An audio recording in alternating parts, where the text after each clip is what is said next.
La fonction exponentielle, mini-fiche de cours avec toutes les informations qui suffit pour avoir 20 sur 20 à n'importe quel sujet de DST, n'importe quel sujet du bac. Donc comme toutes les fonctions de référence, le plus simple c'est de partir du graphique. Graphique de la fonction exponentielle qui est extrêmement simple, c'est une fonction qui monte très vite et qui a la particularité d'être toujours strictement positive. Donc plusieurs informations sur cette courbe.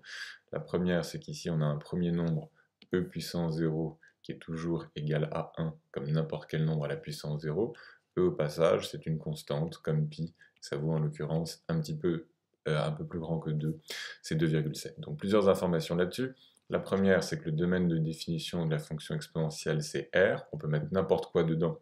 C'est important, la fonction logarithme, on pourra mettre que des nombres strictement positifs, donc aucun problème de domaine de définition. Et autre point important, quel que soit le truc que l'on considère, que j'appelle grand X, exponentielle de ce truc est toujours strictement positif. Ça va nous servir beaucoup dans les études de signes de dérivés. Les carrés étaient positifs, les racines carrées étaient positives jusqu'à présent, mais maintenant, exponentielle de n'importe quoi, c'est toujours un nombre qui est strictement positif. D'autres informations contenues dans cette courbe, les limites. La limite de E de truc, quand ce truc tend vers plus l'infini, est clairement égale à plus l'infini. Il n'y a pas d'asymptote puisque infini et infini, je rappelle le moyen mnémotechnique pour avoir les asymptotes à coup sûr, quand il y a infini et nombre, ou bien s'il y a nombre et infini, c'est qu'il y a une asymptote, mais dès qu'il y a infini et infini, ou bien nombre et nombre, pas d'asymptote. Même chose ici, la limite de E de truc quand ce truc tend vers moins l'infini, on voit ici qu'on se rapproche de plus en plus de 0, donc on a bien notre moyen mnémotechnique,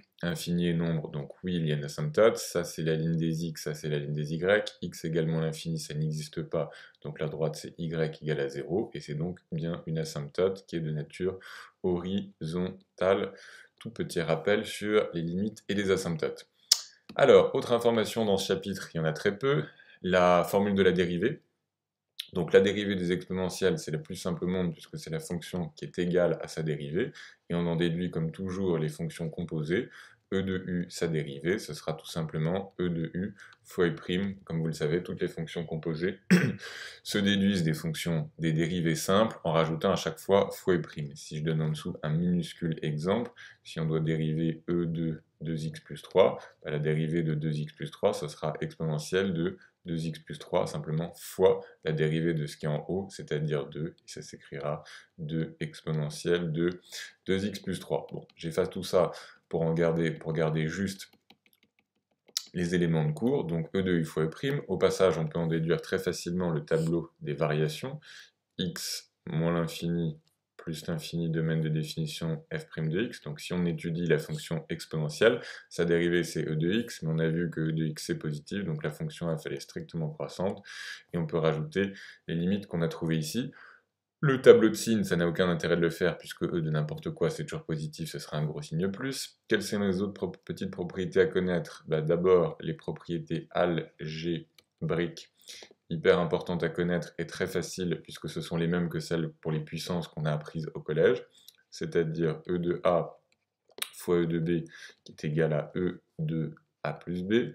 Ensuite on a le quotient E de A sur E de B qui est égal, comme vous en souvenez, à E de A moins B, cas particulier 1 sur E de B donne E de moins B, donc une puissance négative, ça passe du numérateur au dénominateur, et enfin, puissance de puissance, E de A, le tout à la puissance B, fait E de A fois B. Voilà pour les propriétés algébriques, ça c'est pour la dérivée, ici on a les limites, domaine de définition, positivité.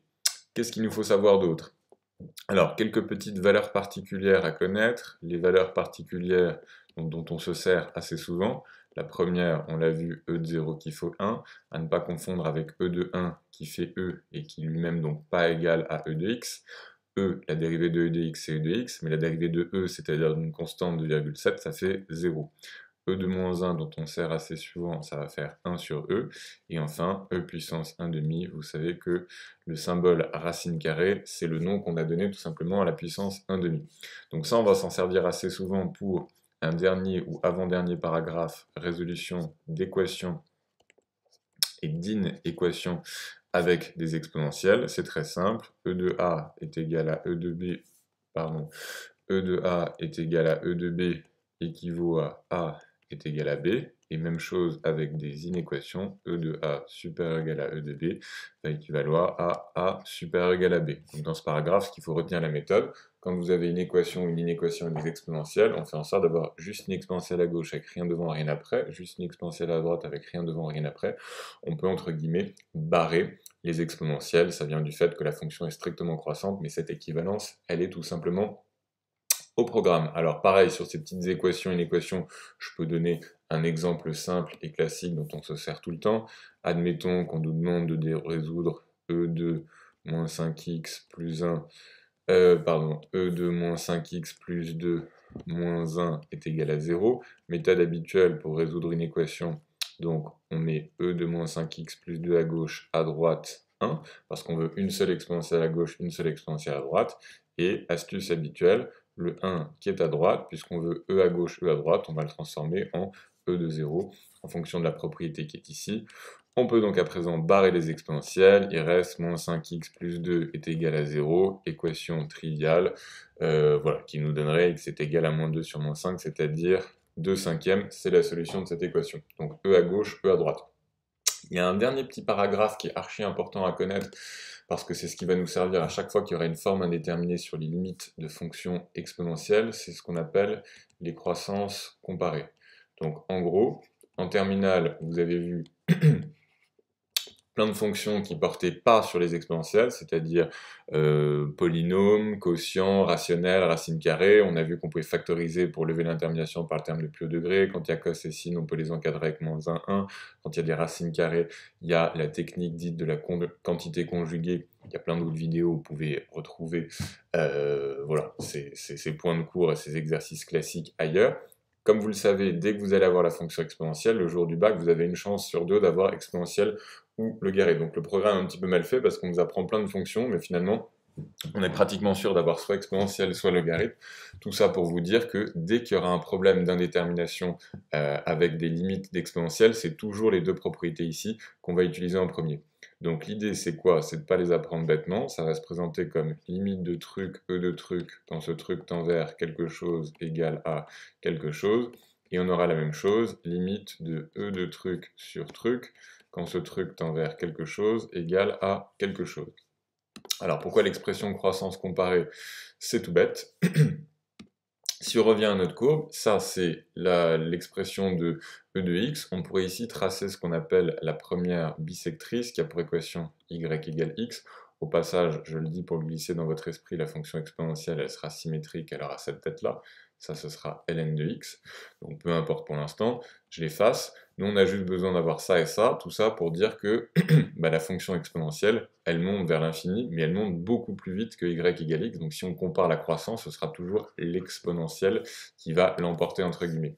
Donc comment est-ce qu'on apprend ce paragraphe de façon intelligente? Bah, tout simplement de la façon suivante.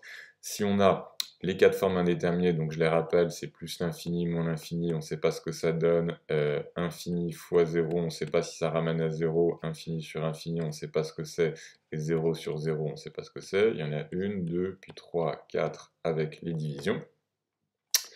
Pour qu'il y ait indétermination, il faut qu'il y ait donc une de ces quatre formes. Là, si on fait tendre, puisque le domaine de définition c'est R moins l'infini plus l'infini, si on fait tendre vers plus l'infini, on n'a pas besoin de fiche pour ça. Ça fait plus l'infini fois plus l'infini, ça fait plus l'infini. Moralité ici, c'est forcément moins l'infini. Et comme on a dit que c'était lui qui l'emportait, en effet, ici dans notre tête à la louche, ça ferait x qui tend vers moins l'infini, e de moins l'infini, ça fait 0. Donc on a la forme indéterminée moins l'infini fois 0 entre guillemets, interdiction formelle d'écrire ça sur votre copie, mais c'est ça qu'on se dit dans notre tête, bah c'est l'exponentielle qui l'emporte entre guillemets, donc ça fait 0. Pareil pour ici, il faut faire plus l'infini pour que ce soit infini sur infini.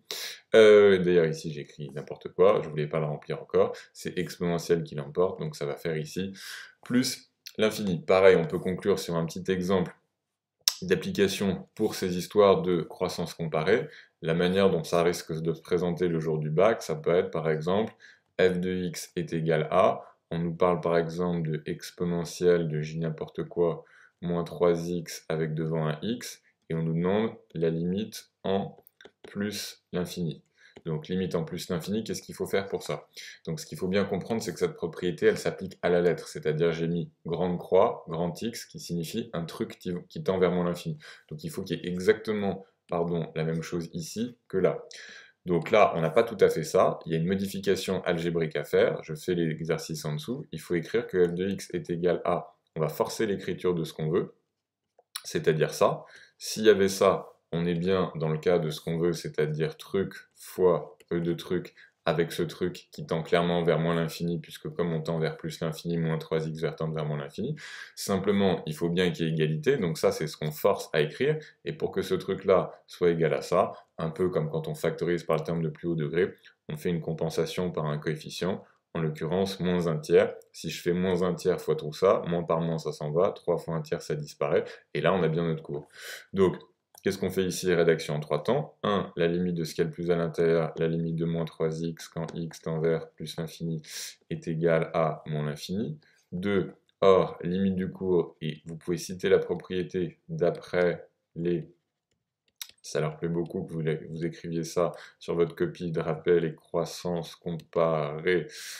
D'après les croissances comparées, j'écris comme un cochon, vous avez compris, la limite de truc, e de truc, quand ce truc tend vers moins l'infini est égal à 0. Donc là, on a bien la limite d'un truc, on a bien la limite, pardon, de truc fois e de truc, avec le truc en question, entre guillemets, qui est moins 3x. On peut donc conclure, composition, là je fais vraiment la rédaction idéale, entre guillemets, que la limite de moins 3x, e de moins 3x, quand ce truc tend vers plus l'infini, puisque le truc en question, moins 3x, ce qui joue le rôle de grand X, pardon, tend vers moins l'infini, ça va bien faire 0. Et enfin, on conclurait évidemment par produit, puisqu'il y a ici moins un tiers fois ça, moins un tiers fois 0, ça ferait bien limite de f de x quand x tend vers plus l'infini est égal à 0. Idérer au passage ici, comme on a 0 et infini, il y a bien une asymptote. X égale plus l'infini, c'est pas possible comme équation de droite, donc c'est y égale 0, et c'est une asymptote qu'on peut qualifier de